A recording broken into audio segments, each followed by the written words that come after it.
नमस्कार मित्रों, सबसे पहले तो आपसे आग्रह करूंगा कि अगर आपने इस वीडियो को देखना शुरू कर ही दिया है तो इस वीडियो को अंत तक जरूर देखें, क्योंकि इस वीडियो का हर एक अंश बड़ा इंपॉर्टेंट है।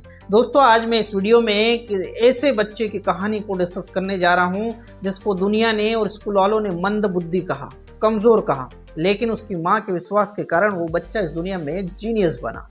एक ऐसा बच्चा जो स्कूल में टीचर से सवाल बहुत ज़्यादा पूछता था, ऐसा बच्चा जो किताबों को खोलने की बजाय चीज़ों को खोलना ज़्यादा पसंद करता था, जिसको टीचर कमज़ोर समझता था, दुनिया वाले कमज़ोर समझते थे, जो कक्षा में ध्यान नहीं देते थे, जिससे टीचर परेशान थे। ऐसे बच्चे की बात कर रहा हूँ दोस्तों। लेकिन एक इंसान जिसका उस बच्चे पे भरोसा था वो थी उसकी माँ। उसकी माँ कहती थी कि मेरा बच्चा जीनियस है। मैं बात कर रहा हूँ थॉमस एल्वा एडिसन की। दोस्तों, थॉमस एल्वा एडिसन के जीवन से जुड़ी एक बड़ी इंटरेस्टिंग कहानी, बड़ी ध्यान से सुने, अंत तक सुने। थॉमस एल्वा एडिसन को स्कूल मैनेजमेंट ने एक चिट्ठी थमाते हुए बोला कि ये चिट्ठी अपनी माँ को जाके दे देना। वो चिट्ठी ले जाकर अपनी माँ को देते हैं। माँ उस चिट्ठी को खोलकर पढ़ती है। दोस्तों, माँ जब उस चिट्ठी को पढ़ रही है तो पढ़ते पढ़ते वो उसके आँख से आंसू आने लगते हैं। वो चिट्ठी पढ़ती है, कंप्लीट करती है। फिर थॉमस उसकी माँ से पूछता है कि माँ, चिट्ठी में ऐसा क्या लिखा है स्कूल वालों ने कि आप रो रही हो, आपकी आंखों से आंसू आ रहे हैं। माँ खुश होकर बोलती है कि बेटा, ये खुशी के आंसू है। इसमें लिखा है कि आपका बेटा, मतलब तुम बहुत होशियार हो।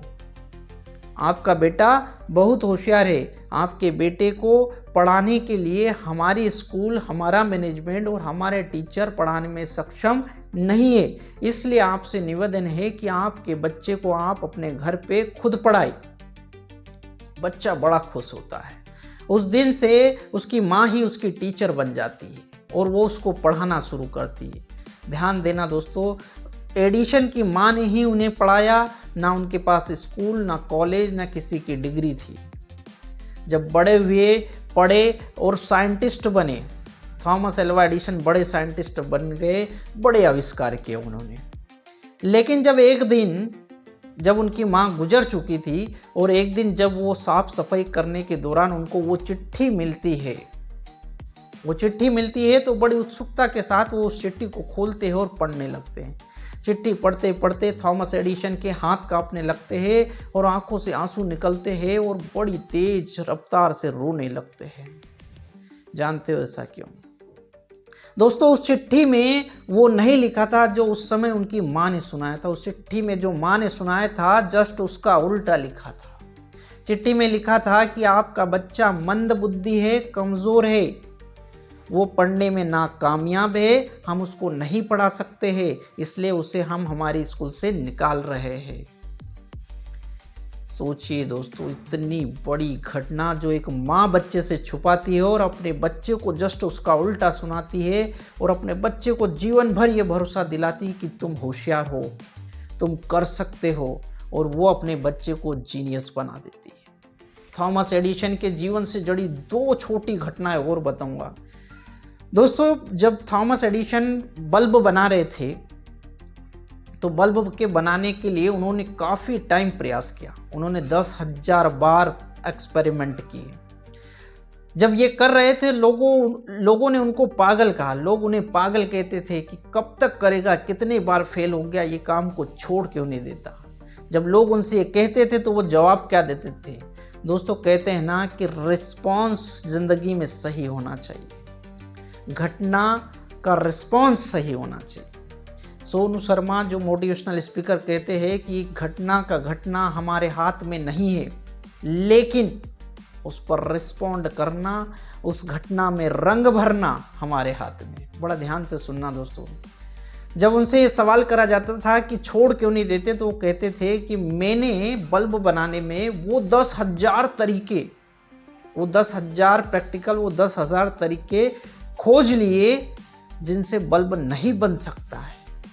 जिस चीज़ को लोग नेगेटिव कहते थे कि 10,000 बार प्रैक्टिकल कर लिया, छोड़ दीजिए, लेकिन वो कहते थे कि मैंने वो तरीके खोज लिए जिनसे बल्ब नहीं बन सकता है। मतलब सीधी सी बात है कि अब मैं जो तरीका अपनाऊंगा उससे बल्ब डेफिनेटली बनेगा।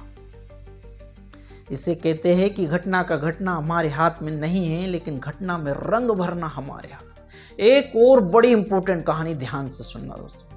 एक बार क्या हुआ कि जहां थॉमस एल्वा एडिसन हमेशा अपनी लेबोरेटरी थी, 5 बिल्डिंगों की बनी लेबोरेटरी में आग लग गई। धा धा करके उनकी 5 बिल्डिंगें जलने लगी। जब ये जलता हुआ थॉमस एल्वा एडिसन के बच्चे ने देखा तो वो दौड़ते हुए गए और अपने पिताजी को बोला, थॉमस एडिसन को, कि पिताजी जल्दी आइए, हमारी सारी बिल्डिंगें जल रही है। दोस्तों वो चीज़ जो एक व्यक्ति की जीवन भर की कमाई है, उसका सब कुछ वहीं है, उसके सारे प्रैक्टिकल करे वहीं है, उसकी सारी मशीनें, सब कुछ, एवरीथिंग सब जल रहा है। थॉमस एडिसन आते हैं, अगर उनकी जगह कोई और नॉर्मल पर्सन होता तो उसका रिस्पॉन्ड क्या होता? अपनी जीवन भर की कमाई को जलते हुए देखकर रोने लगता दोस्तों। लेकिन थॉमस एडिसन आते हैं, देखते हैं और अपने बेटे को कहते हैं कि जल्दी दौड़ के जाओ और अपनी माँ को बुला के ला। वो अपनी माँ को बुला के लाता। अपनी पत्नी को थॉमस एडिसन बोलते हैं कि देख, ये आँख की लपटें देख कितनी सुंदर दिख रही है, और ये कितनी अच्छी चीज़ों के जलने के कारण बनी हुई आँख की लपटें हैं। बड़ा आश्चर्य होता है दोस्तों। लोग उस समय भी उसको पागल कहते हैं कि ये इसकी सारी बिल्डिंगें, इसका सब कुछ जल गया तो ये पागल हो चुका है। माय डियर फ्रेंड्स, फिर कहूँगा कि घटना का घटना हमारे हाथ में नहीं है, लेकिन घटना में रंग भरना हमारे हाथ में है। यहाँ पर थॉमस एल्वा एडिसन 67 ईयर्स के हैं। 67 साल के थॉमस एल्वा एडिसन शाम को प्रेस कॉन्फ्रेंस करते हैं, और प्रेस कॉन्फ्रेंस में जो जवाब देते हैं उसको ध्यान से सुनना मित्रों। जब पत्रकारों के सवालों के जवाब देते हुए थॉमस एल्वा एडिसन जवाब देते हैं कि मैं अभी 67 साल का हूँ, मेरी ज़िंदगी और बाकी है, अभी जो जल गया वो जल गया, लेकिन मैं कल से फिर शुरू करूँगा। This is respond. ये रिस्पॉन्ड है सर। आपके जीवन में घटनाएं घटेगी, लेकिन आप उस पर रिस्पॉन्ड क्या करते हो। दोस्तों अंत में इस कहानी से, थॉमस एल्वा एडिसन की कहानी से हम क्या सीख सकते हैं? बड़ी इंपॉर्टेंट बात। सबसे पहली बात तो ये सीखनी है कि आज के जो पेरेंट्स हैं, जो माता पिता है, मैं उनको कहना चाहूँगा कि अपने बच्चे को स्कूल से दी गई मार्कशीट में नंबर्स के बेसिस कभी जज ना करे।